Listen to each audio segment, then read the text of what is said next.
পুরান ঢাকার এইসব রাস্তা এরকম পরিস্থিতির কারণে ভাঙ্গারুঙ্গা টাকার ফলে হচ্ছে যে প্রাইভেট কারটি দেখতে পাচ্ছেন, প্রাইভেট কারটি কিন্তু নিচে ধসে পড়েছে। এখন হচ্ছে অনেক লোকজন এখানে তোলার জন্য অনেক ব্যস্ত হয়ে গেছে।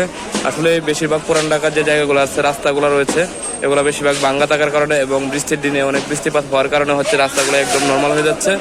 আর সেই নর্মালের কারণে হচ্ছে মানুষের যাতায়াত সমস্যা এবং যানবাহনের যে সমস্যা, সবগুলোই হচ্ছে অনেক প্রবলেমে পড়ে গেছে।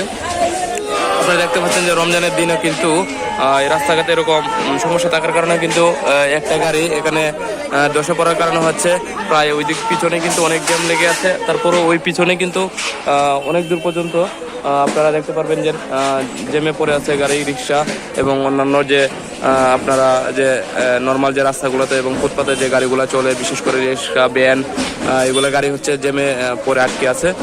এরকম আসলে রাস্তাঘাটের এরকম পরিস্থিতির কারণে কিন্তু মানুষের এরকম দুর্ভোগ পরিস্থিতির মোকাবেলা